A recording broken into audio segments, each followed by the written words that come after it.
ठीक है, तो हम अपने श्लोका को पढ़ लेते हैं। हरे कृष्णा हरे कृष्णा कृष्ण कृष्णा हरे हरे, हरे राम राम राम हरे हरे।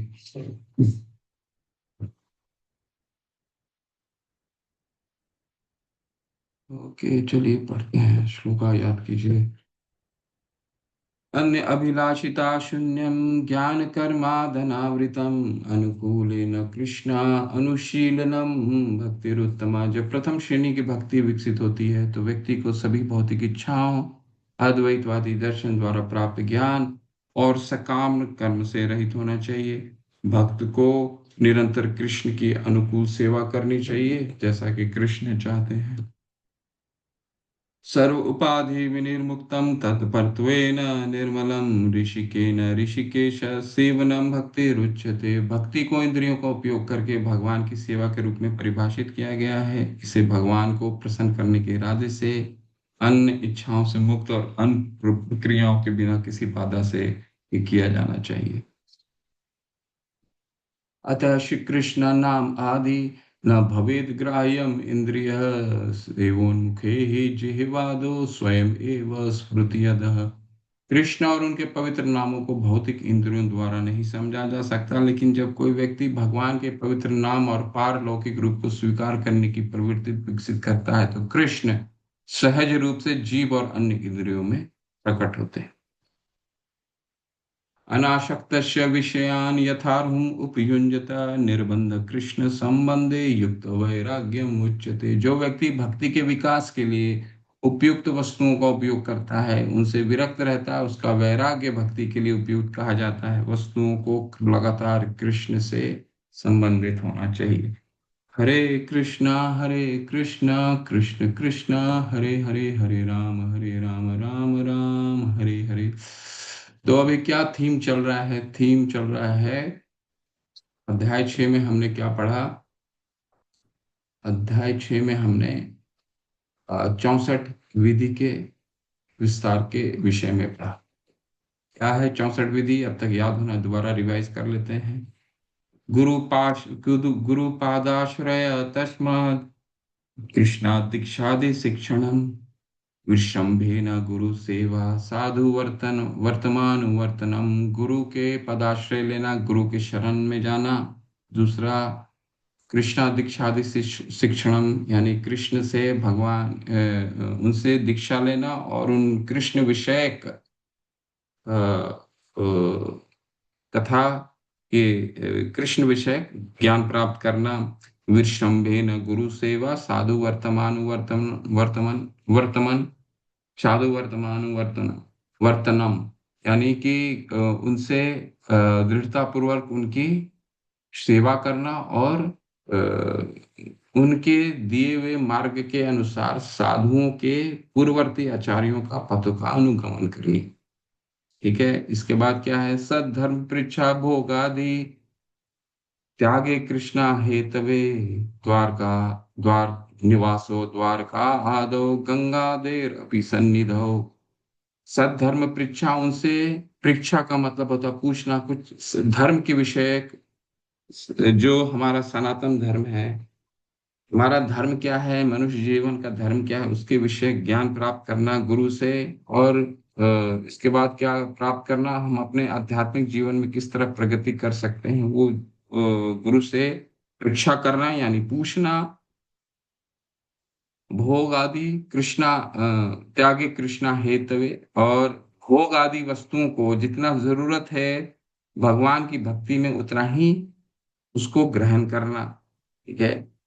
और निवासा द्वारका आदो गंगा देर अपि सन्निधौ, पवित्र स्थान द्वारका, मथुरा, मायापुर, जगन्नाथपुरी धाम जो भी है उसमें निवास करना, या पवित्र नदियों के पास निवास करना, गंगा, यमुना, नर्मदा।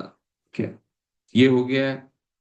इसके बाद फिर क्या पूछते हैं, क्या बताते हैं? व्यवहारेषु सर्वेषु यावद अर्थानुवर्तितः हरिवासार सम्मानौ धात्री धात्री अश्वत आदि गौरवम। स्वभाव व्यवहारेषु सर्वेषु यावद अर्थानुवर्तिता, यानी कि जितना पहला में उन्होंने बोला कृष्ण के लिए जितना जरूरत है उतना लेना और बाकी को त्याग देना। और इसमें क्या कह रहे हैं? इसमें कह रहे हैं व्यवहारेषु सर्वेषु यावद अर्थानुवर्तिता, जितना जरूरत है जीवन में उतना ही ग्रहण करना। ठीक है।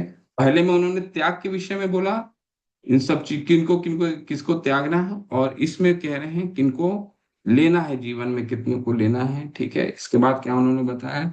हरिवासार सम्मानो, यानी कि आज सब एकादशी है, एकादशी व्रत का पालन करना, भगवान के उत्सवों का उत्साह पूर्वक उसको मनाना, और धात्री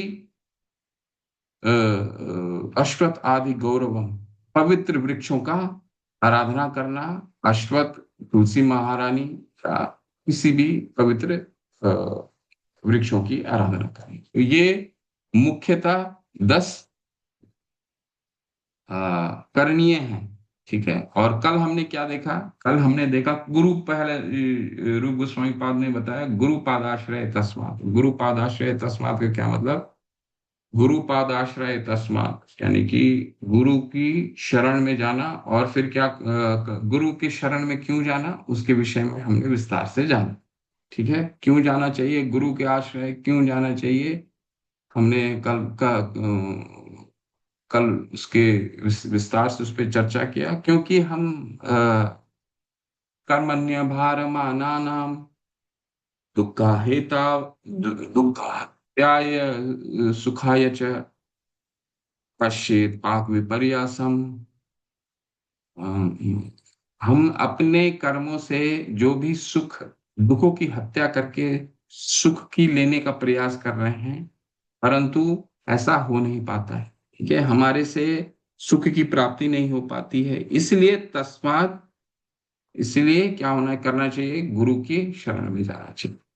ठीक है। हमसे वो सॉल्यूशन नहीं निकला अपने जीवन में सुख प्राप्ति के लिए, इसलिए हमें गुरु के साथ जाना चाहिए। अब हम आगे बढ़ते हैं।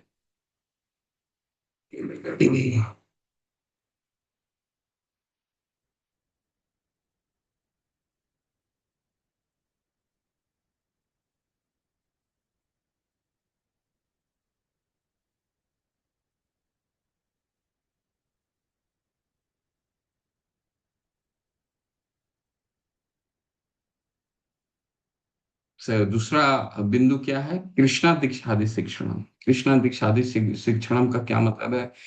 देखिए, रूप गोस्वामी पाद बता रहे हैं, अपने ग्रंथ को भी खोल लीजिए, भक्ति रसामृत सिंधु।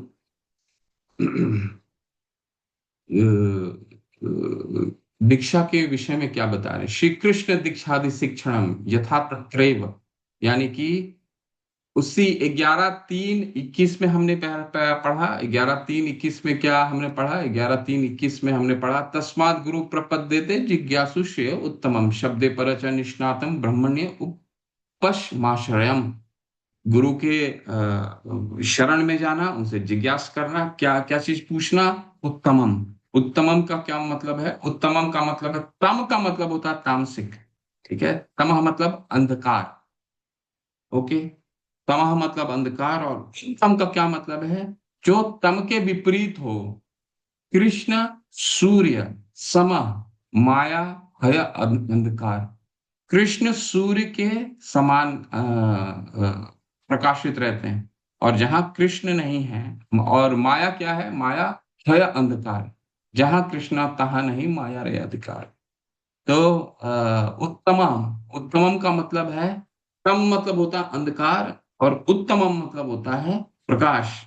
तो उत्तम जब भी शब्द प्रयोग किया गया शास्त्रों में, जब भी प्रयोग किया जाता है उत्तम का, तो उसका बस यही मतलब होता है कि वो भगवान विषयक वस्तु के विषय में चर्चा करना।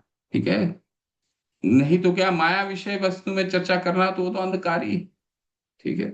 तो शब्दे परच निष्णातम ब्रह्मण्य, ब्रह्मण्य पश्माश्रयम, यानी कि गुरु से, गुरु वो होना चाहिए जो शब्द में, शब्द परे। शब्द परे कौन से शब्द होते हैं? शब्द परे मतलब कि शास्त्रों का, शास्त्र के शब्दों पे निष्णात होना चाहिए गुरु। और क्या होना चाहिए? उपस्माश्रय, पश्माश्रम का क्या मतलब है? अपने इंद्रियों में उसका नियंत्रण होना चाहिए, भौतिक मामलों से विरक्त होना चाहिए। और हमने इसके विस्तार में चर्चा किया कि भक्ति रसामृत सिंधु में रूप गोस्वामी पाद ने सारे भौतिक इंद्रियों को 6 फॉर्मूला में समराइज कर दिया है, 6 फॉर्मूला में निष्कर्ष के रूप में डाल दिया है। ठीक है। वाचो वेगम मनसा, क्रोध वेगम, जिह्वा वेगम, उदरोपस्थ वेगम। ओके, चलिए। तो अब इसके आगे क्या है? श्री कृष्ण दीक्षादि शिक्षणम तथा यथा तत्रैव, उसी अध्याय 11-23 के 22वें श्लोक में दोबारा उसी को रूप गोस्वामी पाद समझा रहे हैं। तत्र भागवता धर्मान शिक्षेद गुरु आत्म दैवतः अमाया अनुवृत्त्या यस्या तुष्येत आत्मा दोहरी। बहुत सुंदर श्लोक है ये। क्या कह रहे हैं यहाँ पे? देखिए, रूप गोस्वामी कह रहे हैं, तत्र भागवतान धर्मान शिक्षेत गुरु गुरु आत्म दैवतः। तत्र वहां, यानी कि गुरु, गुरु के शरण में जाके अब क्या करना चाहिए? उनका पैर पकड़ लेना चाहिए। क्या करना चाहिए? आगे कुछ काम करेंगे कि नहीं करेंगे? क्या करना चाहिए? पैर तक तो पहुंच गए। अब तत्र, वहां, कहा? गुरु के चरणों में। वहां जाकर के क्या करना चाहिए? भागवतान धर्मान, यानी कि भक्ति सेवा का विषय बहुत महत्वपूर्ण है। दीक्षा का मतलब क्या होता है? वहां जाकर के दीक्षा, कोई भक्ति सिद्धांत सरस्वती ठाकुर महाशय महाराज हमेशा हमें ये कहते हैं, प्रभुपाद की, वो फैशन नहीं है। दीक्षा लेना फैशन नहीं। तो क्या है दीक्षा का मतलब? भागवता धर्म, यानी कि भक्ति सेवा के विज्ञान के विषय में जिज्ञासा करना। ठीक है। और क्या करना? सीखना चाहिए।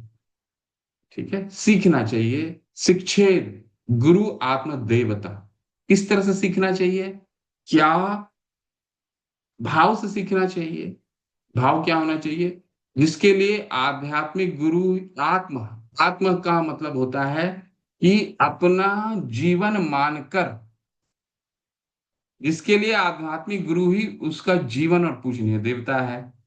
आत्म देवता, देखिए, अगर एक एक शब्द हम अच्छे से समझ जाएंगे ना तो बहुत सुंदर लगेगा। आत्मदेवतः, गुरु कौन होते हैं? गुरु वो होते हैं जो हमारे जीवन का आधार हो जाते हैं, उसको कहते हैं आत्मा। और देवतः, देवतः का मतलब है कि भगवान जैसा ही, भगवान न मानना, भगवान जैसा ही उन्हें पूजनीय देवता के रूप में स्वीकार करना। इसको हम समझेंगे विस्तार से। ठीक है। अमा अमाया या अनुवृत्तया, यानी कि उनकी निष्ठा पूर्वक सेवा करना।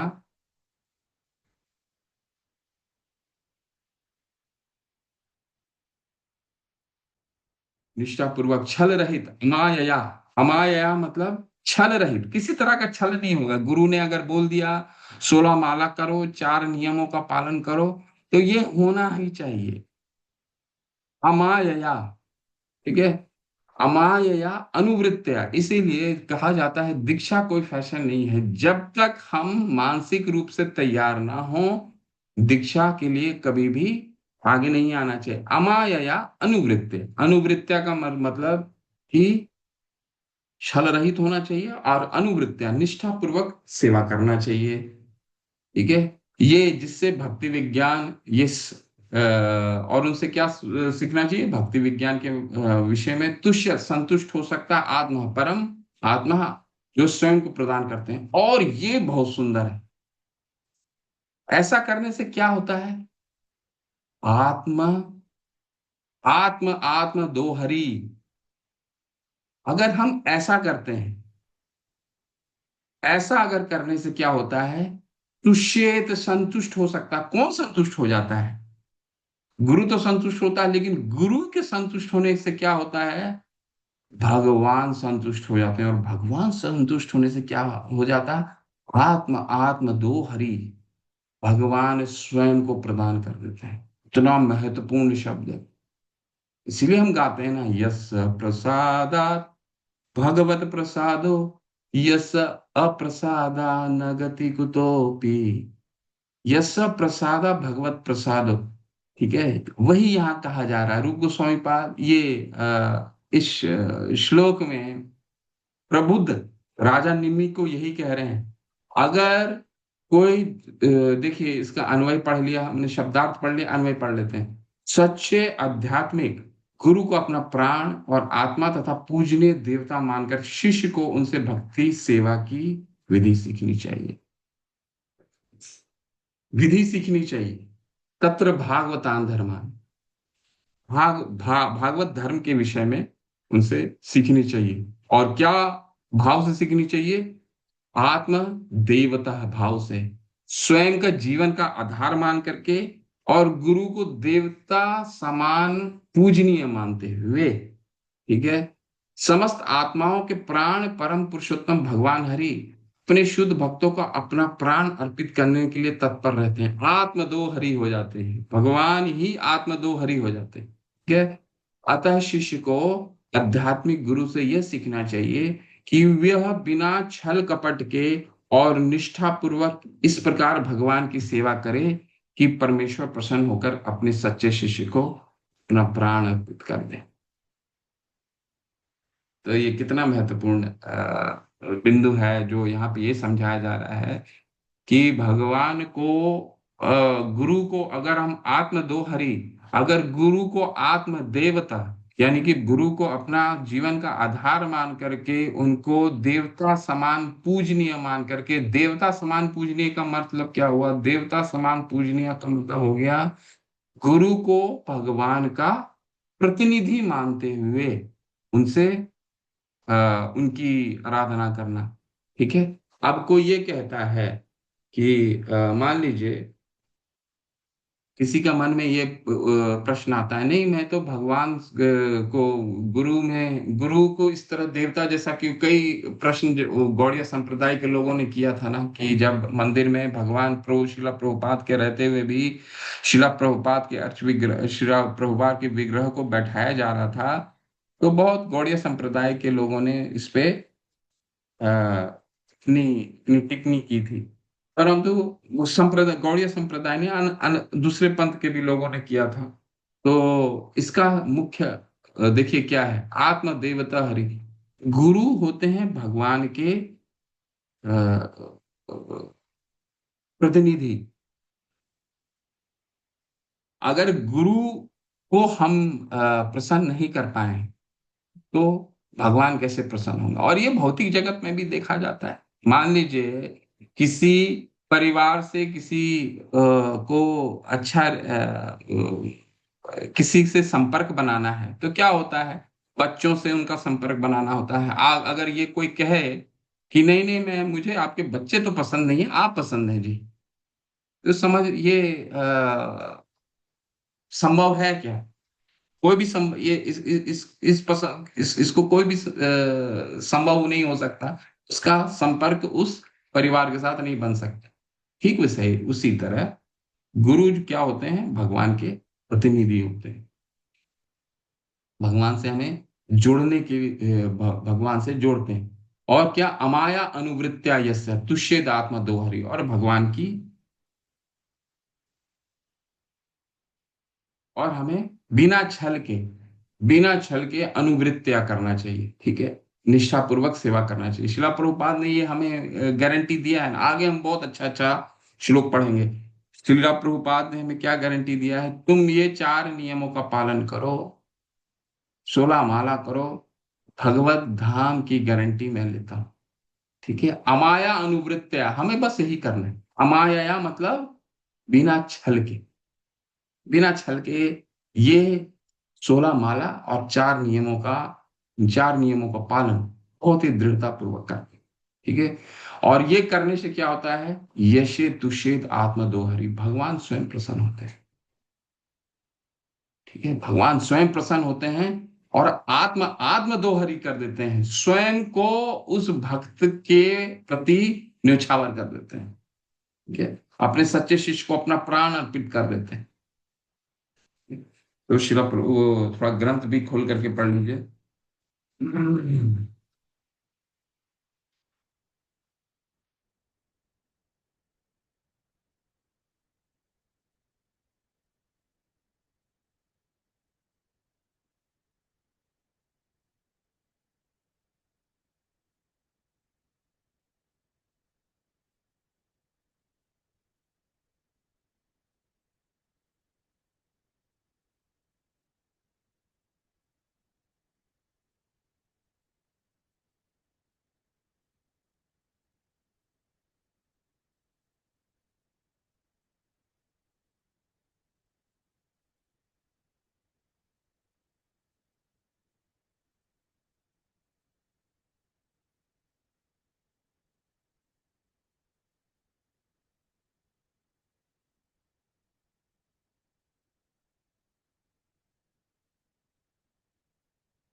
पढ़िए ये जो पढ़ना चाहते हैं पढ़िए।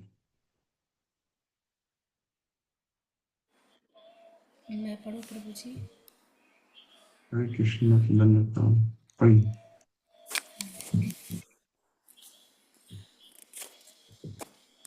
हरे कृष्ण। गुरु गुरु से दीक्षा लेना, यहाँ से प्रभु जी ना? जी। गुरु गुरु से दीक्षा लेना और उससे उपदेश प्राप्त करना, श्री कृष्ण दीक्षा। प्रबुद्ध मुनि ने राजा से आगे इस प्रकार कहा, हे राजन, शिष्य को गुरु रूप में ही नहीं अपितु भगवान और परमात्मा के प्रतिनिधि के रूप में स्वीकार करना होता है। दूसरे शब्दों में, शिष्य को चाहिए कि गुरु को ईश्वर रूप माने, क्योंकि गुरु कृष्ण का बाह्य स्वरूप होता है। इसकी पुष्टि हर शास्त्र में हुई है और शिष्य को चाहिए कि गुरु को इसी रूप में स्वीकार करे। मनुष्य को चाहिए कि वह गुरु से अत्यंत गंभीरता एवं आदर पूर्वक श्रीमद् भागवत सीखे। श्रीमद् भागवत का श्रवण एवं प्रवचन ऐसी धार्मिक विधि है जो मनुष्य को भगवान की सेवा तथा प्रेम के पद तक ऊपर ले जाती है। शिष्य की मनोवृत्ति प्रामाणिक गुरु को प्रसन्न रखने की होनी चाहिए, तभी वह आसानी से आध्यात्मिक ज्ञान प्राप्त कर सकेगा। इसकी पुष्टि वेदों में हुई है और श्रील रूप गोस्वामी आगे बतलाएंगे कि किस प्रकार उस व्यक्ति को सब कुछ सरलता से प्रकट हो जाता है जिसे ईश्वर तथा गुरु में अविचल श्रद्धा होती है। आगे पढ़ो प्रभु जी। ये पॉइंट पहले समझ लेते हैं। तो हमने इसी पे चर्चा किया, गुरु दीक्षादि शिक्षण क्या करना चाहिए गुरु से। अभी अभी हमने पूरे विस्तार में चर्चा किया कि गुरु को आत्मदेवतः, आत्मा अपने जीवन का आधार मानते हुए, उनको पूजनीय देवता मानते हुए, उनको उनके उनसे भागवत धर्म के विषय में पूछना। और शिला प्रभुपाद यहाँ पर क्या बता रहे हैं, श्रीमद् भागवत सीखना। आप में से कितने लोग अभी श्रीमद् भागवत यानी कि भागवत हमारे मंदिर के टेम्पल में कई कक्षाएं हो रही हैं, शाम को होता है, सुबह परम पूज्य नामानुष्य को वो स्वयं देते हैं 8 बजे की कक्षा। तो कितने लोग वो भागवत की कक्षा सुनते हैं? भागवत की कक्षा सुनना और किनके मुख से? केवल और केवल गुरु के मुख से। क्यों? ऐसा क्यों कहा जा रहा है? कि आप स्वयं 4 महीने इसको सुन करके देखिए, निरंतर रोजाना रोजाना इसको सुन करके देखिए, और आप अपने जीवन में बहुत इस पे बहुत आप इसका प्रभाव बहुत देखेंगे। क्यों? यस्य वे सूर्यमानायाम कृष्णे परम पुरुषे भक्ति उत्पदायते पुंसा शोक मोह भया अपहा। श्रीमद् भागवतम में कहा गया है कि श्रीमद् भागवत अगर गुरु से हम सुनते हैं और या फिर परंपरा प्रणाली में हम अगर सुनते हैं तो क्या होता है? यश वे सूर्य मानायाम, ये सूर्य के समान है। सूर्य मानायाम कृष्णा परम पुरुष है। जो भगवान विषय कृष्ण यानी कि विषय ज्ञान के विषय में बतलाता है, उनके गुण, उनके रूप, उनकी लीलाएं के विषय हमें ज्ञान देता है सूर्य के समान। और इसको पढ़ने मात्र से क्या होता है? भक्ति उत्पदायते पुंसा, भक्ति हमारे जीवन में, भक्ति में बहुत, भक्ति को बहुत पुश मिलता है। यानी भक्ति उत्पदायते पुंसा, भक्ति बहुत ही ऊपर जाती है आपकी। केवल और केवल परंपरा प्रणाली से अगर हम श्रीमद् भागवतम का रोजाना श्रवण करें, केवल सुने और कुछ नहीं, ठीक है? भक्ति उत्पदायते पुंसा। और क्या इसको सुनने से क्या भक्ति, भक्ति उत्पत्ति होने का क्या सबसे पहला 3 चीजें हमारे जीवन से बिल्कुल चली जाएंगी। क्या हो जाएगा? शोक मोह भया अपाह। जीवन में शोक यानी कि हर तरह का। जैसे ही आप भगवान, देखिए ऐसा नहीं है कि आपकी शारीरिक कष्ट नहीं आएंगे, जीवन में विपदा नहीं आएगी, नहीं आएगी, परंतु क्या होगा, आप उसको शोक करना कम कर देंगे उस पे।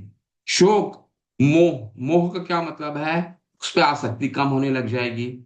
और क्या होगा, भया, भया का क्या मतलब है, भयभीत होना कम हो जाएंगे। भया अपा, ठीक है। तो ये फायदा है श्रीमद् भागवत रोजाना श्रवण करने से, ठीक है। तो ये जरूर करना चाहिए, यही, और यही रूप गोस्वामी पाद बता रहे हैं, भागवत धर्म सीखना चाहिए, ठीक है। इसके बाद क्या करना चाहिए, वृषंभेन गुरु सेवा, ये भी पढ़ लीजिए माता, श्रद्धा और विश्वास। फिर हम प्रेजेंटेशन पीपीटी पे चलेंगे। हरे कृष्ण। श्रद्धा तथा विश्वास पूर्वक गुरु की सेवा करना। गुरु से दीक्षा लेने के विषय में श्रीमद् भागवत में 11.17.27 भगवान श्री कृष्ण का कथन है, हे उद्धव, गुरु को मेरा प्रतिनिधि ही नहीं अपितु साक्षात मेरा स्वरूप ही मानना चाहिए। उसे कभी भी सामान्य पुरुष नहीं मानना चाहिए, न ही सामान्य पुरुष की भांति उससे द्वेष रखना चाहिए। गुरु को सदैव भगवान के प्रतिनिधि के रूप में देखना चाहिए और उसकी सेवा करने से सारे देवताओं की सेवा हो जाती है। हरे कृष्ण। तो ये देखिए रूप, यहाँ पे श्रीला प्रभुपाद हमें समझा रहे हैं क्या, वृषंभेना, हमने दो पढ़ लिया, तीसरे पॉइंट पे आ रहे हैं। कौन सा है ये तीसरा पॉइंट, वृषंभेना गुरु सेवा साधु वर्तमान। वृषंभेन गुरु सेवा, तीसरा पॉइंट है वृषंभेन। वृषंभेन का क्या मतलब है, श्रद्धा, श्रद्धा पूर्वक और विश्वास पूर्वक गुरु की सेवा करनी, ठीक है। तो इसमें 11, 17, 27, और ये कौन कह रहा है, सबसे सबसे सबसे उच्च अथॉरिटी कह रहे हैं, क्या कह रहे हैं वो सबसे बड़े अधिकारी क्या कह रहे हैं इसके विषय में, इसके विषय में सबसे बड़े अधिकारी क्या कह रहे हैं, विश्रम्भेन गुरु सेवा यथा तत्रैव। 11, 17, 27 क्या कह रहे हैं, आचार्यम माम विजानीयाम नावमन्येत करहचित न मर्ते बुद्ध्या सूयते सर्वदेव मयो हर गुरु। आचार्य को स्वयं मेरा स्वरूप समझना चाहिए। कौन कह रहे हैं, 11, 17, 27, हम अभी खोलेंगे, अभी कुछ श्लोक में भी जाएंगे और खेलेंगे खोलेंगे। 11, 17, 27 में स्वयं भगवान कृष्ण उद्धव को कह रहे हैं ये बात। क्या कह रहे हैं, आचार्य को स्वयं मेरा स्वरूप समझना चाहिए और किसी भी प्रकार से उनका अनादर नहीं करना चाहिए। आचार्य माम विजानीयान, यानी मेरा स्वरूप समझना चाहिए आचार्यों को। आचार्य का क्या मतलब होता है, जो हमें अपने आचरण से सिखाए, ठीक है। उनसे ईर्ष्या नहीं करनी चाहिए, नाव मन्नेत कर हचित, ईर्ष्या नहीं करनी चाहिए किसी भी तरीके से। शिक्षा गुरु, दीक्षा गुरु से कभी भी ईर्ष्या नहीं करनी चाहिए, बहुत बड़ा अपराध लगता है। कर हचित न मर्त्य बुद्धया सूयते, उन्हें साधारण मनुष्य नहीं समझना चाहिए, क्योंकि सर्वदेव मयो गुरु, क्योंकि वे समस्त देवताओं के प्रतिनिधि स्वयं भगवान, स्वयं भगवान उद्धव को बता रहे हैं। तो गुरु का कितना, विषंभे न गुरु सेवा कितना है, आचार्य माम विजानीयाम, ठीक है। तो ये गुरु को आचार्य मानते हुए, आचार्य का क्या मतलब है, जो अपने आचरण से सिखाए। आगे वाले जो बिंदु है उसमें हम इस पे विस्तार से चर्चा करेंगे, आचार्य का क्या मतलब होना चाहिए, वो क्या करते हैं, ठीक है। तो इसमें हम ये समझ लेते हैं कि श्रद्धा पूर्वक आचार्यों, गुरु श्रद्धा पूर्वक उनकी शरण ग्रहण ग्रहण करना चाहिए।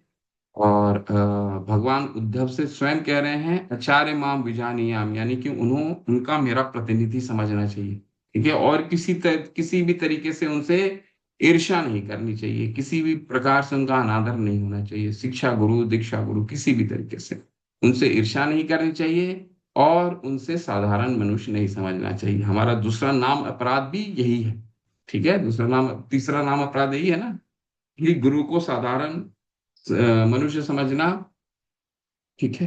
तो उनको कभी वो साधारण नहीं है। ना मर्त्य बुद्ध या सूय तो सर्वदेव मयो गुरु, ठीक है। अब आगे वाला ये बहुत महत्वपूर्ण है। 3 हमने पढ़ लिया। क्या क्या पढ़ लिया हमने?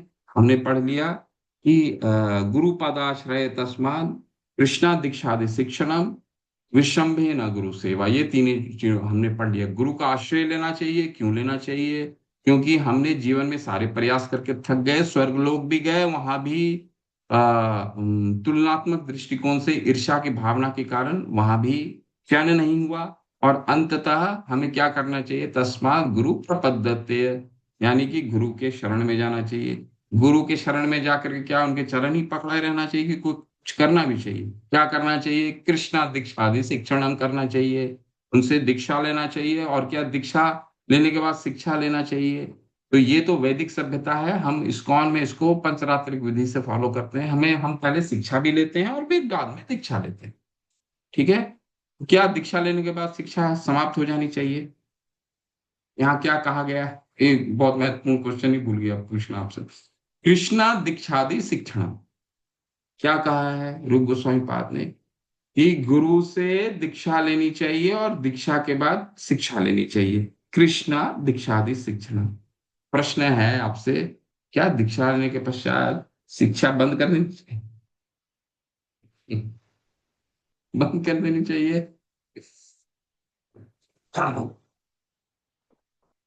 गीता माता क्या कह रहे हैं? हरे कृष्णा। बंद कर देनी चाहिए माता शिक्षा? नहीं नहीं, वो तो शिक्षा ऐसा है प्रभु जी कि वो तो कभी खत्म ही नहीं होगा।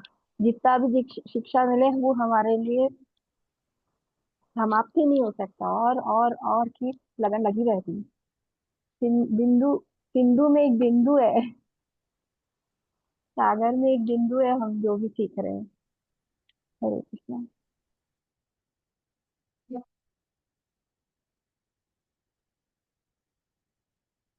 अनुकंपा माता जी क्या है? शिक्षा माता तो कह रही है शिक्षा, लेकिन रूप गोस्वामी तो कह रहे हैं कृष्णा दीक्षा दे शिक्षण। दीक्षा लेने के बाद शिक्षा लेना चाहिए। तो जी दीक्षा प्रभु लेने के जी। बाद शिक्षा बंद कर देनी चाहिए, मतलब शिक्षा खत्म, दीक्षा खत्म तो दीक्षा के बाद। जी प्रभु जी, हमें शिक्षा लेना चाहिए ताकि हम आचार्यों द्वारा जो अनुमोदित शास्त्रों के नियम है और जो नियम नहीं है उनका पालन करने के लिए हमें वो सीखना चाहिए आगे, ताकि हमारे गुरु क्योंकि दीक्षा के बाद जो हमारे कर्म होते हैं वो गुरु हमसे लेते हैं, तो हमें और भी सख्ती से पालन करने के लिए सीखना चाहिए। बहुत अच्छा बिंदु बोला उन्होंने। ओके, तो ये आगे बहुत प्रश्न करेंगे इस तरह से। क्या है उन्होंने क्या बोला? माता ने बोला कि केवल और केवल शिक्षा नहीं लेनी चाहिए। इसीलिए यहाँ क्या कहा गया है? इसलिए कहा गया है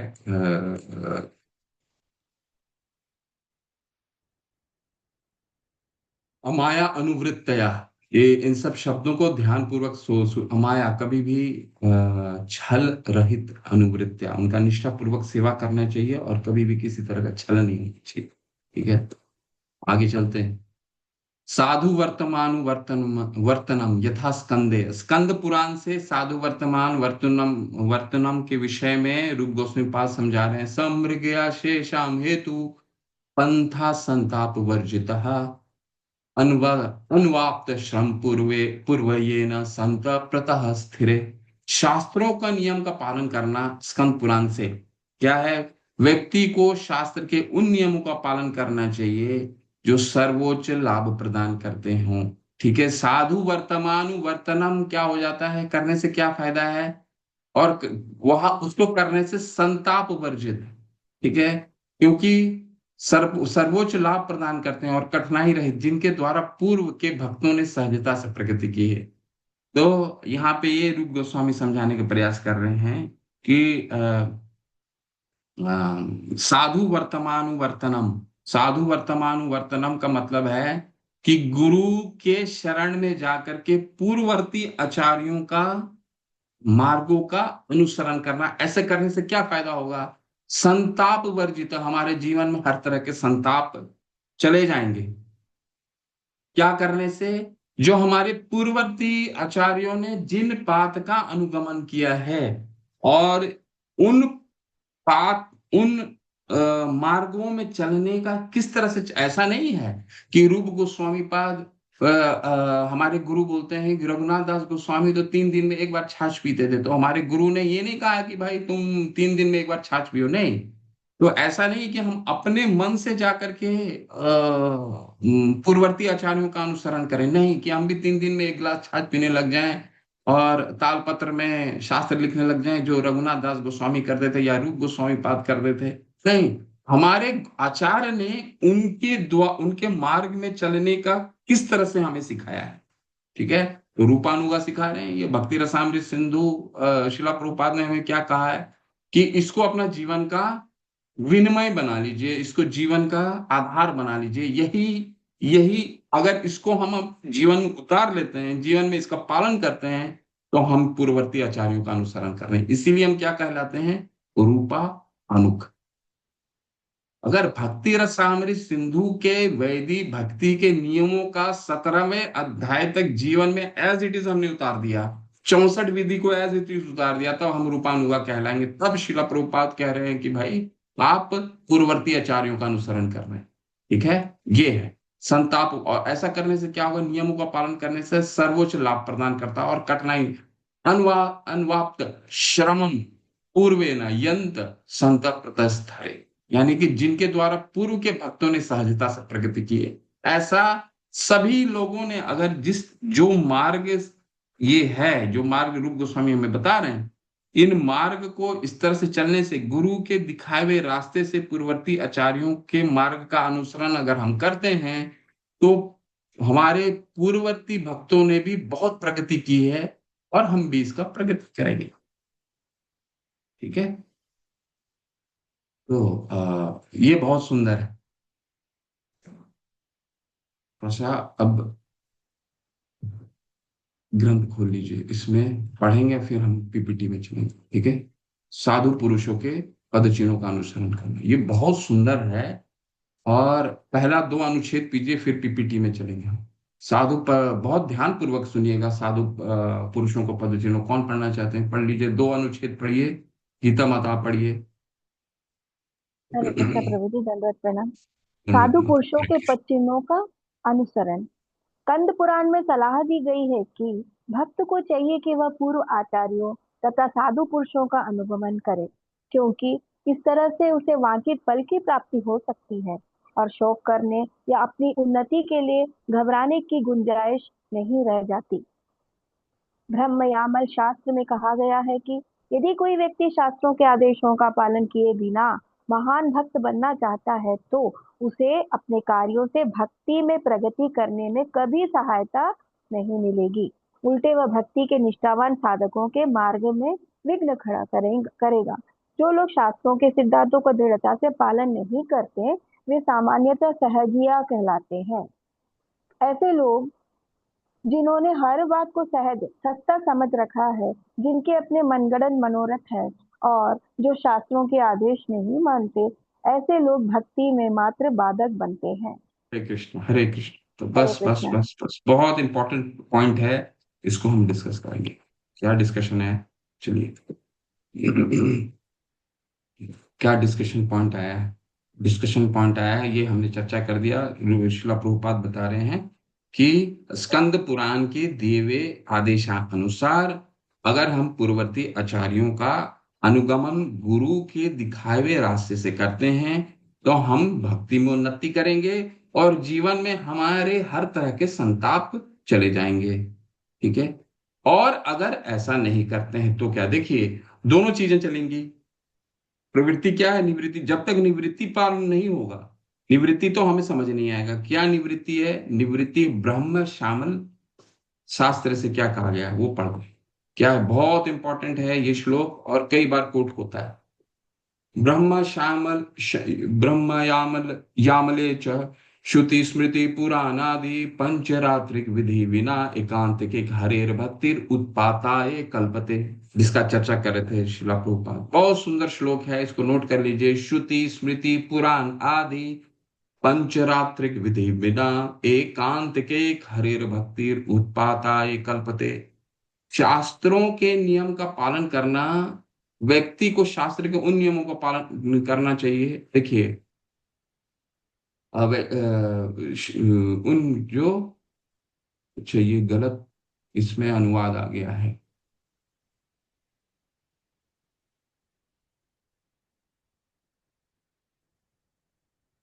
ओके, चलिए, ये पुराना जो पिछले वाला श्लोक है उसी का अनुवाद आ गया, मैं समझा देता हूँ। श्रुति स्मृति पुराण आदि। जो श्रुति क्या होते हैं? श्रुति यानी जो सुन करके सीखा जाता है। वेद, वेद वेद सुन करके भी आती है। और स्मृति, किसी को स्मरण, यानी कि कई ऐसे शास्त्र हैं हमारे, जैसे हमारा श्रीमद् भागवत, श्रीमद् भागवत है, वो भी श्रुति है। और पुराण आदि हमारे 18 पुराण हैं, ठीक है। 6 सतोगुणी मनुष्यों के लिए है, 6 रजोगुणी मनुष्यों के लिए है, और 6 तमोगुणों के लिए। पंचरात्रिक विधि बिना, पंचरात्रिक का मतलब इसमें, ये तो आप शब्द बहुत बार सुना होगा आपने, पंचरात्रिक। पंचरात्रिक का क्या मतलब है? 5 रातों में भगवान ने नारद मुनि को भगवान के अर्च विग्रह की विषय में बताया। वही नारद मुनि ने अपने शास्त्र में लिखा, वही विधि हम फॉलो करते हैं। पंचरात्रिक विधि बिना, 4 3 2 7 करते हैं ना। हम भगवान को अर्च विग्रह को कैसी सेवा करते हैं? 4 3 4 2 3 और 7, ठीक।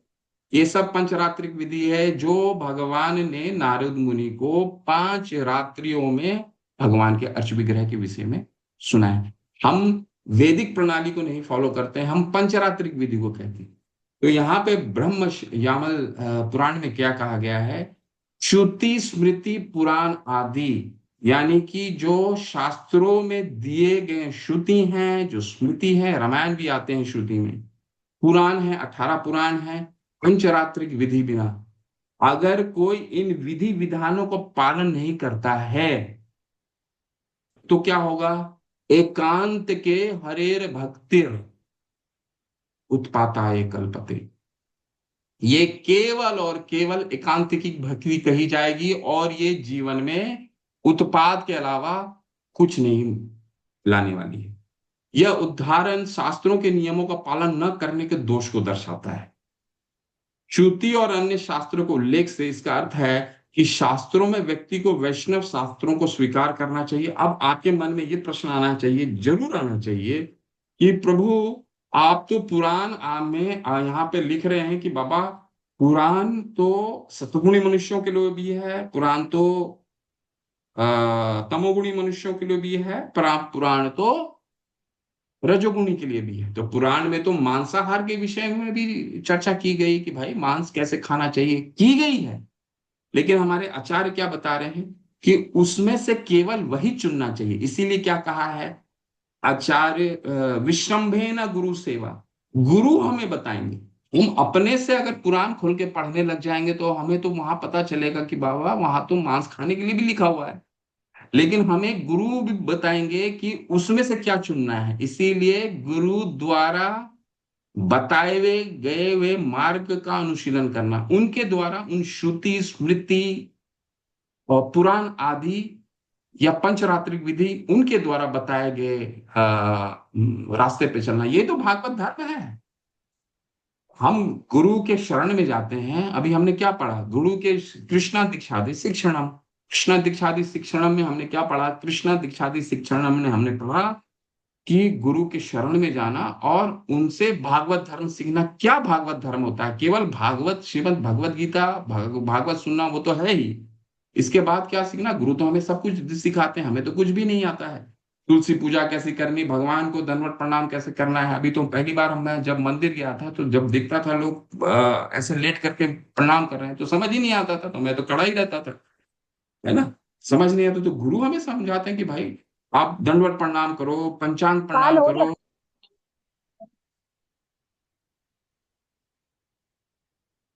करो, पंचांग प्रणाम करो। गुरु हमें समझाएंगे ये सारी चीजें। तो वैष्णव शास्त्रों को स्वीकार करना, उसमें से केवल जो वैष्णव, ये श्रुति स्मृति पुराण आदि में जो वैष्णवों के लिए जो जरूरी है वो स्वीकार करना। क्योंकि व्यक्ति को केवल उन्हीं चीजों को स्वीकार करना चाहिए जिनके लिए वे योग्य है, ना कि अन्य चीजों को। ये बहुत सुंदर है, बहुत ही सुंदर है। देखिए क्या है यहाँ पर ये भी बता रहे हैं एकांत की हरे भक्ति नहीं, एकांत की हरे भक्ति नहीं। ये मैं उदाहरण भी समझाऊंगा। अभी माता जी ने क्या पढ़ा, माता जी ने पढ़ा कि ये नहीं तो सहजिया कहलाएगा, एकांत की हरेर भक्ति। ठीक है, नहीं नहीं, मैं तो भगवान से सखा के रूप में जुड़ना चाहती हूँ या चाहता हूँ। तो ठीक है, जुड़ना चाहती तो शर्ट पैंट पहन करके उनके आगे पीछे घूमिए। ये इसको क्या कहा जाएगा? एकांत की हरेर भक्ति। कुछ दिन पहले, 1-2 साल पहले आपके सभी लोगों ने देखा होगा, किसी को स्मरण होगा या नहीं, एक डीआईजी थे, ठीक है, पुलिस विभाग में एक डीआईजी थे, जो स्वयं को लिपस्टिक और ये सब लगा करके घाघरा पहन के बोलते थे कि मैं राधा हूँ। लखनऊ में थे या पटना में थे, मुझे याद नहीं, स्मरण है, बहुत बहुत चर्चा था। उन्होंने नौकरी भी छोड़ दिया और बोला कि मैं जी राधा हूँ, है ना। तो वो उसको क्या कहा जाएगा? एकांत की हरेर भक्ति। वो भक्ति नहीं है, वो क्या है? उत्पात है। वो केवल और केवल उत्पात है। तो हमें क्या करना चाहिए? शास्त्रों के नियम के बिना भक्ति का अर्थ है शास्त्रों में विश्वास ना होने के कारण नियमों की अवहेलना करते हुए भक्ति करना। आगे शिला प्रभुपाद कुछ 2 अनुच्छेदों में बहुत लोगों का प्रश्न होता है, बुद्ध तो भी भगवान थे, तो बुद्ध की हम आराधना क्यों नहीं कहते हैं? ये बिंदु समझना बहुत जरूरी है। आज आपके मन से ये बिंदु हटी जाना चाहिए कि बुद्ध की हम आराधना क्यों नहीं कहते, जबकि बुद्ध श्रीमद् भागवतम में भगवान बुद्ध कौन है? भगवान के शक्ता वे शक्तार हैं, जीव तत्व हैं, लेकिन भगवान ने उनको शक्ति दी है। ठीक है, अब उनकी आराधना हम नहीं क्यों करते? ये अच्छे से पढ़ लीजिए। शास्त्रों के नियम के बिना, विधि बिना, एकांत की विधि बिना, शास्त्रों में विश्वास ना होने के कारण नियमों की अवहेलना करते हुए भक्ति अगर कहते हैं तो वो केवल और केवल पाप ही मचाएगी। इसका अर्थ है, अब इसका दूसरा बिंदु भी है, ये बिंदु हम पढ़ेंगे। देखिए, ये बिंदु बाद में आते हैं, पहले ये बिंदु समझ लेते हैं और शिला प्रभुपाद के तात्पर्य को पढ़ते हैं। क्या अभी हमने पढ़ा? ये पढ़ा ये कि गुरु के शरण में जाना चाहिए और उनसे विषम्भे न गुरु सेवा साधु वर्तमान उनके बताए हुए मार्ग पे पूर्ववर्ती आचार्यों का अनुसरण नहीं करना चाहिए, अनुसरण करना चाहिए। और निषेध क्या दिया उन्होंने? श्रुति स्मृति पुराण आदि पंचरात्रिक विधि बिना एकांत के एक हरे भक्ति उत्पाताय कल्पते। अगर हम श्रुति स्मृति और पुराण आदि और पंचरात्रिक विधि जो गुरु हमें सिखाते हैं, गुरु हमें बताते हैं कि तुलसी आरती करने से पहले पहले अगरबत्ती से आराधना होनी चाहिए, फिर दीपक होना चाहिए और फिर फूल होना चाहिए। ठीक है, तो गुरु से हम सीखेंगे और फिर अपने मन से नहीं, कुछ एकांत की नहीं कुछ करना। एकांत की हरे भक्ति वो केवल और केवल उत्पात मचाती है। ऐसा नहीं कि हम उपनिषद लेकर के आ गए और आज खोल करके पढ़ने लग गए, नहीं, ये नहीं सिखाया हमारे हमारे रूप चैतन्य शिला प्रभुपाद ने क्या बोला है? भगवत गीता पढ़ो, श्रीमद् भागवतम पढ़ो, चैतन्य चरितामृत पढ़ो, भक्ति रसामृत सिंधु, तो यही पढ़ना चाहिए। इसके अलावा कोई और शास्त्र पढ़ने की आवश्यकता नहीं है, जब तक हम ये शास्त्र पूरे तरीके से खत्म न कर लें अच्छे से। ठीक, तो ये समझ में आता है। और देखिए, और एकांत की हरेर भक्ति, ये इंपॉर्टेंट, इतना इंपॉर्टेंट है कि इसके लिए शिला प्रभुपाद ने 2 अनुच्छेद में इसे समझा है। देखिए, इस संदर्भ में ऐसे लोग हैं जो भक्ति को पढ़िए और आज के बाद आपके आपके समक्ष किसी भी तरह का मन में भगवान बुद्ध को लेकर के आराधना क्यों नहीं हम करते हैं, क्यों करना चाहिए, कल को कोई प्रश्न भी आपसे करता है तो आप बिल्कुल इस पे निष्णात होने चाहिए, इस सिद्धांत को कठोरता से काटने के लिए कि बुद्ध की हम आराधना क्यों नहीं करते। ठीक है, चलिए पढ़िए 2 अनुच्छेद यहां से पढ़िए। इस संदर्भ में से कौन पढ़ना चाहते हैं?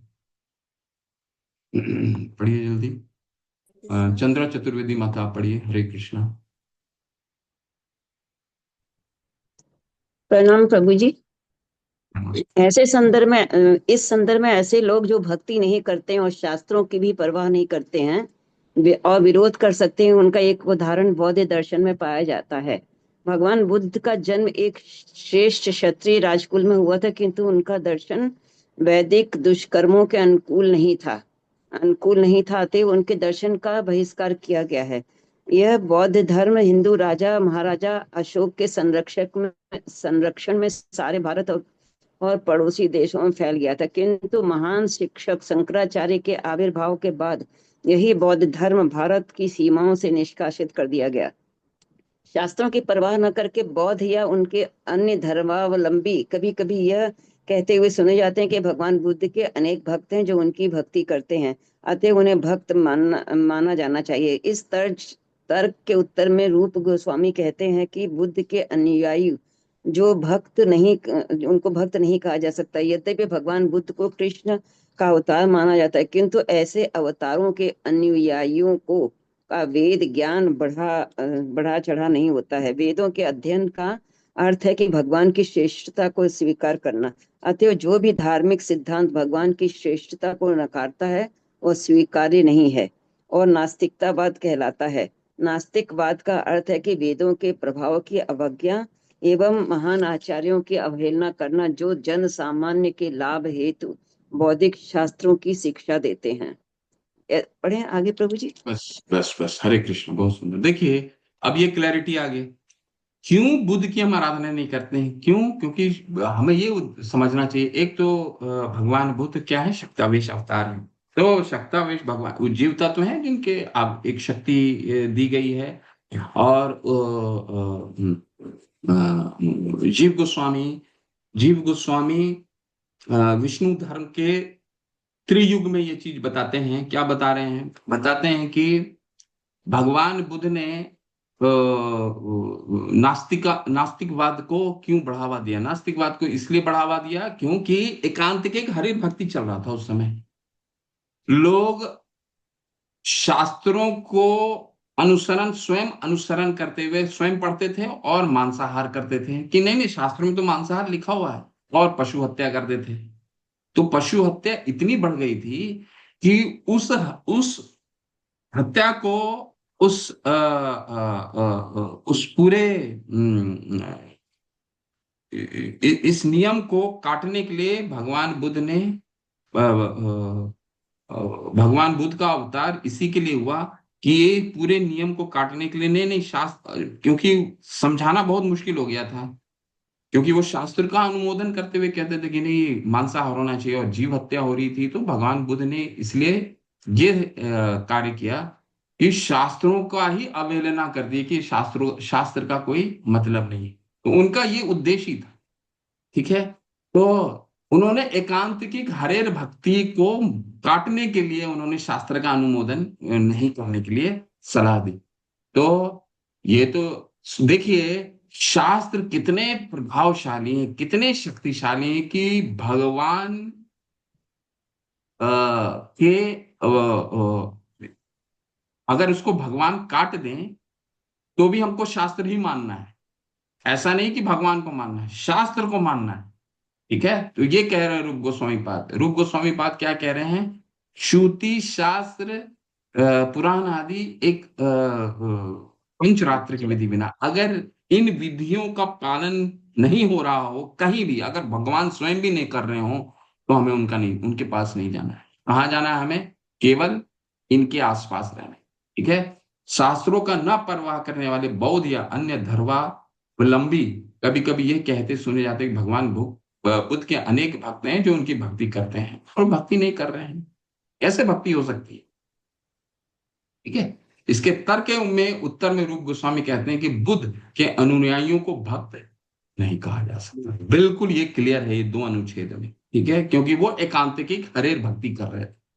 उस शास्त्र के उद्देश्य को उन्होंने नहीं समझा। शास्त्र का उद्देश्य क्या है? शास्त्र का उद्देश्य क्या है कि वेदेश सर्व अहमेव वेद्यो, भगवान को जानना, भगवान से प्रीति प्राप्त करना, यही शास्त्र का उद्देश्य। ठीक है, कोई ये नहीं समझ पाया कि तमोगुण, अगर 18 पुराण हैं, 18 में 6 पुराण तमोगुण के लिए हैं, 6 पुराण रजोगुण के लिए, 6 पुराण सतोगुण के लिए। तो वो क्यों बनाए गए हैं? वो इसीलिए बनाया गया है, वो कोई एक व्यक्ति जो पशु जीवन तुल्य है, वो कम से कम शास्त्र पढ़ना शुरू करे, अभी डॉक्टर के पास कोई धूम्रपान करता है, सिगरेट पीने वाला व्यक्ति जाता है, दिन में 50 सिगरेट पीता है, उसको डॉक्टर बोलता है जी आप बंद कर दो, बोलता है मेरे से ये तो नहीं होगा। तो डॉक्टर क्या बोलता है, ठीक है कम करो, धीरे धीरे बंद करो, यही तो कहेगा डॉक्टर।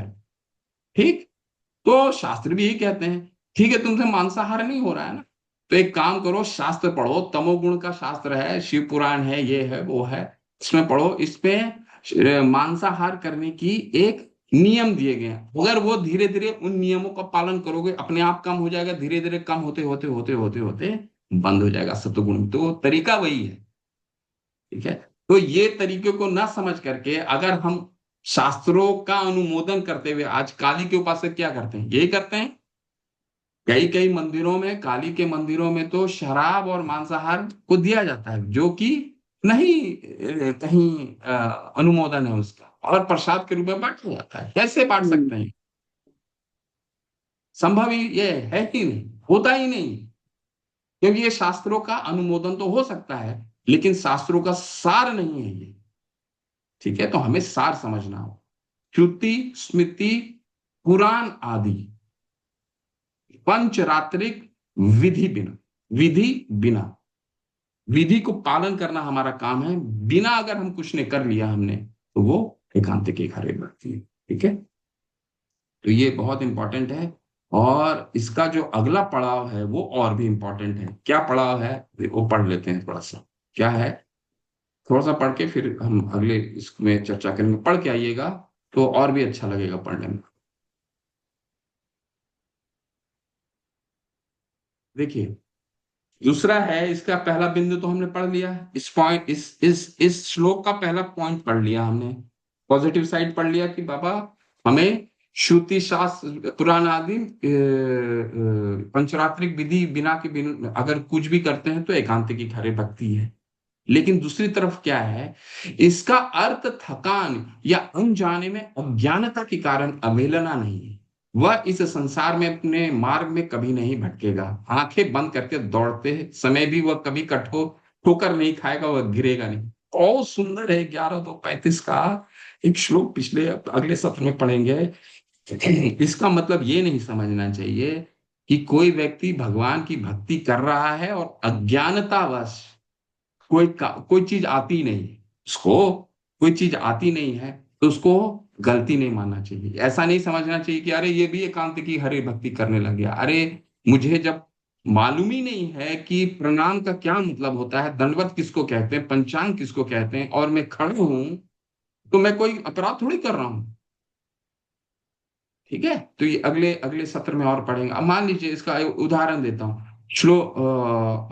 इसको दोबारा एक मुझसे रहा नहीं जा रहा है, छोटा सा और उदाहरण दे देता हूँ। उदाहरण क्या है, मान लीजिए आप फूल अर्पित करते हैं भगवान को, फूल में कभी कभी कीड़े निकल जाते हैं। अब थोड़ी ना है कि कीड़े चढ़ाने के लिए हमने भगवान को कीड़ा चढ़ा रहा है। भगवान बोलेंगे ये यथा माम प्रपदन्ते तांस्ते भजाम्य मन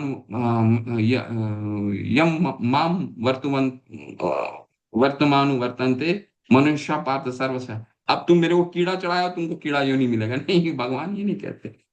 अगर हमसे गलती से कोई विधि का पालन ना हो रहा हो या अज्ञानतावश कोई विधि पालन ना हो रहा हो तो वो एकांतिक की हरे भक्ति नहीं है। ठीक है, तो ये अगले सत्र में। अगर तुलसी पूजा करना आता ही नहीं है हमें तो गुरु जब तक सिखाएंगे नहीं तब तक कैसे समझ में आएगा। तो अगर हमसे कोई गलती से, मान लीजिए अगरबत्ती से ही हमने तुलसी आरती कर दी और हमने दिया दिखाया नहीं या फूल नहीं दिखाया, तो कोई बात नहीं, गुरु सिखाएंगे फिर सीख जाएंगे। ठीक है, अगले सत्र में इसकी चर्चा जारी रहेगी। हरे कृष्णा, श्रील प्रभुपाद की जय, रूप गोस्वामी पाद की जय। कोई संशय है किसी का? बस प्रासंगिक प्रश्न पूछिएगा, अप्रासंगिक प्रश्न मत पूछिएगा। सुधीर प्रसारी प्रभु, क्या प्रश्न है? प्रासंगिक प्रश्न, बस सब्जेक्ट रिलेटेड। ये बात मुझे हमारे समझ में नहीं आई कि बुद्ध भगवान का वो क्यों मना कर रहे हैं। वो तो अच्छी बात बता रहे हैं ना कि मांस नहीं खाना चाहिए और ये सब। मांस नहीं खाना चाहिए बता तो रहे हैं, लेकिन वो क्या कह रहे हैं कि शास्त्रों को मत, शास्त्र को ही मत मानो। शास्त्र अच्छा। को मत मानो, जैसे जिसमें मांस लिखा हुआ है खाने के लिए, शास्त्र को मानना बंद कर दो। तो जो बौद्ध धर्म मानते हैं वो क्या शास्त्र को नहीं मानते हैं? तो वो तो सही चीज, वो कहाँ सही चीज है? उन्होंने हम्म। क्यों किया? देखिए, उन्होंने इसलिए किया क्योंकि उस समय शास्त्र को अनुमोदन करते हुए लोग मांसाहार करते थे। तो हाँ। बुद्ध ने कहा कि बाबा आप शास्त्र ही मत पढ़ो, शास्त्र ही मत देखो। शास्त्र देखोगे नहीं, तुम मांसाहार करना बंद कर दोगे। तो उन्होंने नास्तिकतावाद को बढ़ावा इसलिए दिया ताकि मांसाहार कम हो, जीवों की हत्या कम हो। ठीक है। हाँ, तो ओके। वो सप्ताह अवतार के रूप में भी आए ना, आप बता रहे हो। भगवान के सप्तावेश अवतार के रूप में आए, तो उन्होंने तो अच्छी बात बोली ना। वो उस समय मांसाहार था कि भाई उनको नवजीवन दे दिया जाता था। ये आप समझे नहीं पूरा जो कॉन्सेप्ट। नहीं, कॉन्सेप्ट क्या है? अगर भगवान भी कह रहे हो कि शास्त्रों का नहीं मानना, तो भगवान को नहीं मानना है हमें। बहुत सिंपल रूप गोस्वामी अच्छा। दास समझा रहे हैं। अच्छा। शास्त्र प्रथम है। हाँ। एक लीला में आती है ना, जब भगवान कृष्ण, मुझे स्मरण नहीं आ रहा, अगर यहाँ पे रूप गोस्वामी के पाद क्या समझा रहे हैं कि अगर भगवान भी बोल रहे हो कि हमें हाँ, शास्त्र का नहीं अनुमोदन करना है, तो वो नहीं मानना है। ठीक ठीक है, बात। बहुत क्लियर हो गया है। अगर हम्म। बुद्ध कह रहे हैं कि शास्त्रों की, हमें शास्त्र का अनुमोदन नहीं करना है, तो वहां उस चीज को हमें नहीं मानना है। सही। श्रुति शास्त्र पुराण आदि, यही हमारे आधार हैं मानने के लिए। तो हमें पहले तो उद्देश्य ही नहीं समझे हम। देखिए, भगवान का आवेश अवतार या भगवान का विष्णु अवतार का एक उद्देश्य होता है। वो हाँ। उद्देश्य को हमें समझना होगा। क्या उद्देश्य हमें भक्ति को बढ़ावा देने के लिए है? हो सकता है वो उद्देश्य को और लक्ष्य से आया हो। बुद्ध हाँ। कुछ और लक्ष्य से लेकर के आए हैं उद्देश्य। क्या उद्देश्य था? मांसाहार को बंद करना। लेकिन वो तो उद्देश्य ठीक है, लेकिन हाँ। उन्होंने मांसाहार को बंद करने का क्या तरीका निकाला? शास्त्रों को अवहेलना कर दिया। तो वो वो चीज हमें नहीं अपनाना है। ठीक हाँ। है। हाँ, धन्यवाद प्रभु। ओके। क्या और प्रश्न है? गीता माता, हरे कृष्णा, क्या प्रश्न है? हरे कृष्णा प्रभु जी। फिर शंकराचार्य जी का इनसे रिलेटेड क्या है प्रभु जी? हाँ, शंकराचार्य जी क्या किए? शंकराचार्य जी ने दोबारा शास्त्र को लेकर के आए। बुद्ध जी ने तो शास्त्र को अवहेलना कर दिया, भगवान बुद्ध ने। शंकराचार्य ने बोला नहीं नहीं, ये नहीं होना चाहिए, शास्त्र को लेकर के आओ। तो उन्होंने शास्त्रों का दोबारा अनुमोदन किया। हाँ, उन्होंने दो चीजें दी। शंकराचार्य ने दो चीजें दी। उन्होंने मायावाद भी दी और भक्ति भी दी। दो चीजें एक साथ साथ दी। ठीक है। तो उन्होंने भगवान कृष्ण को परम भी माना और मायावाद को भी बढ़ावा दिया। ठीक है। तो अब इसको काटने के लिए फिर माधवाचार्य है। फिर माधवाचार्य ने मायावाद को काटा और मायावाद को काट कर भगवान का साकार रूप को स्थापित किया। नहीं कांति ना। ठीक। जी। ओके, अनुकंपा माता, क्या प्रश्न है? हरे कृष्ण प्रभु जी, प्रणाम प्रभु जी। हरे प्रभु कृष्ण, जी, धन्यवाद। एकांत की हरेर भक्ति जो है प्रभु जी, इसको भगवान बुद्ध से जो है रिलेट, थोड़ा सा मुझे एक्सप्लेन कर दीजिए कि मतलब कैसे हाँ, इसको इसको समझे हम। भगवान बुद्ध से रिलेट बाद में कीजिए। पहले कॉन्सेप्ट समझ लीजिए। एकांत के एक हरे भक्ति, मैंने तो उदाहरण आपको दिया ना कि कुछ दिन पहले, 2 साल पहले एक डीआईजी थे। आप देखते होंगे, वृंदावन जाइए, मायापुर जाइए, आप तो मंदिर में जाते हैं। हम तो जब मंदिर में, मायापुर की मंदिर में जाता हूँ, तो कई ऐसे भक्तों को देखता हूँ जो माताएं रहती हैं छोटी छोटी, कम उम्र की। वो उनको देख करके आंखों में आंसू आते रहते हैं और खुद ही हंसने लग जाती। तो आप बिल्कुल उसको समझ लीजिए कि वहां एकांतिकी की हरित भक्ति चल रही है। ठीक है, एकांतिकी की हरित भक्ति चल रही है। अभी अगर मान लीजिए एकांतिकी की हरित भक्ति, मुझे भगवान से माधुर्य प्रेम में जुड़ना है, तो इसका मतलब थोड़ी है कि कभी चैतन्य महाप्रभु ने बोला क्या कि वो श्री राधा के रूप में हैं? उन्होंने तो, भगवान ने तो नहीं बताया कि मैं किस रूप में हूँ। कभी भक्ति सिद्धांत सरस्वती ठाकुर प्रभुपाद ने तो नहीं बताया वो कौन सी मंजरी है। शिला प्रभुपाद ने तो नहीं बताया कौन सी मंजरी है। और जी। अगर आप कहीं मंदिरों में चले जाइए, कई धर्म स्थल में चले जाइए, कई पुरुषों को देखेंगे राधा का ड्रेस पहन करके राधा बन के घूम रहे हैं। तो इस तरह इसको क्या कहा जाता है? एकांतिक हरिर भक्ति। ये इसको शिला प्रभुपाद इनमें इसमें क्या कह रहे हैं? सहजिया शब्द का इस्तेमाल कर रहे हैं। ठीक है। हमारे गौड़िया संप्रदाय में भी 13, जब नरोत्तम दास ठाकुर, जब षड गोस्वामी के बाद उनके अगले शिष्य आए नरोत्तम दास ठाकुर, श्रीधर स्वामी, इनके बाद पूरा गौड़िया संप्रदाय 13 विभिन्न संप्रदायों में विभक्त हो गया। ठीक है। आप पढ़ेंगे, ये रूप हमने पढ़ा है, इसी में पढ़ा है। ठीक है। नित्यानंद प्रभु का अलग वंशज हो गया। अब ये क्या है? अ, ये 13 विभक्त हो गया और सारे के सारे सहजिया जैसे हो गए। कोई राधा का भाव कर रहा है, कोई माधुर्य प्रेम को स्त्री संग करने लग गया। तो ये सब क्या है? ये एकांत की हरि भक्ति। कहीं आपने भक्तों में ये चीजें नहीं देखी होंगी। आपने नहीं देखा होगा कि भगवान के भक्त कभी भी ये प्रकट करते हैं कि भगवान से किस विषय से, कैसे, किस भाव से प्रेम करते हैं, ये नहीं आता है। लेकिन अगर दिखावा आ गया एकांत की, मैं राधा बन गया, मैंने कपड़े पहन लिए राधा के, मैं ये बन गया, मैं वो बन गया, तो वो एकांत की हरि भक्ति। शास्त्र क्या कहते हैं वो समझिए। ठीक है। और उसी का उदाहरण से कोरिलेट कर करके आप भगवान बुद्ध को देखिए। भगवान बुद्ध ने क्या दिया? बस ये अगर मान लेना कि भगवान बुद्ध तो भगवान के अवतार हैं, तो हमें उनको उनका अनुसरण करना चाहिए। तो कोई आचार्य ने नहीं बताया भगवान बुद्ध का अनुसरण करने के लिए। ठीक। तो हमें एकांतिक, वो तो एकांतिक, अगर हम उनका अनुसरण कर रहे हैं तो क्या कर रहे हैं? एकांतिक की हरि भक्ति कर रहे हैं कि नहीं कर रहे?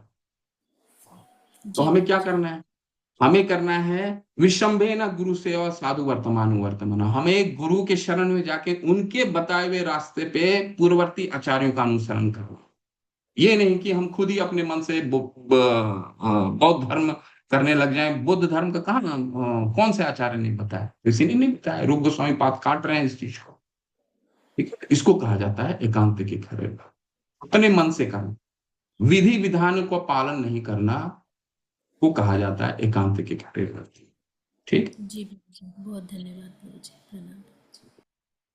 कपिल प्रभु, हरे कृष्ण, क्या प्रश्न है प्रभु? हरे कृष्ण प्रभु, धन्यवाद प्रणाम।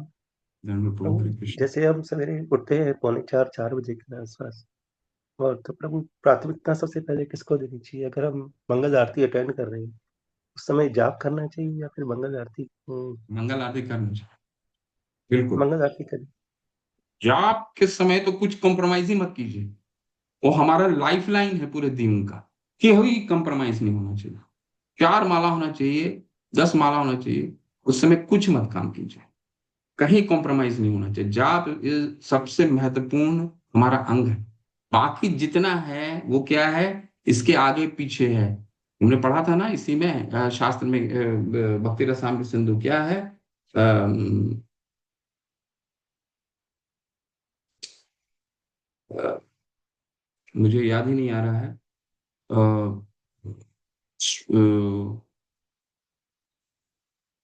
चलिए अब अगले अगले सत्र में चर्चा करेंगे। परंतु कहने का तात्पर्य यह है कि जप के समय और कोई काम करना ही नहीं चाहिए। अगर क्लास में बैठे हैं तो भी जप मत कीजिए, मंगल आरती कर रहे हैं तो भी जप मत कीजिए। जप के समय केवल और केवल जप कीजिए। ठीक है प्रभु। प्रभु बस एक चीज और बता दीजिए प्रभु, प्राथमिकता जैसे अगर हम मंगल आरती कर रहे हैं प्रभु, जैसे अब तो कंसंट्रेशन मंगल आरती पे करनी चाहिए या फिर उस पे? मेरी बात को आप वैसे समझे कि वो जब का समय भी मेरे पास वही है, उतना ही है। अब हमें 16 माला सवेरे सवेरे करना है, तो उस समय प्राथमिकता पहले किसको देनी चाहिए? जप को देनी चाहिए या मंगल आरती को देनी चाहिए? मंगल आरती, मंगल आरती। जी प्रभु, धन्यवाद प्रभु, बहुत बहुत हरे कृष्ण, धन्यवाद प्रभु।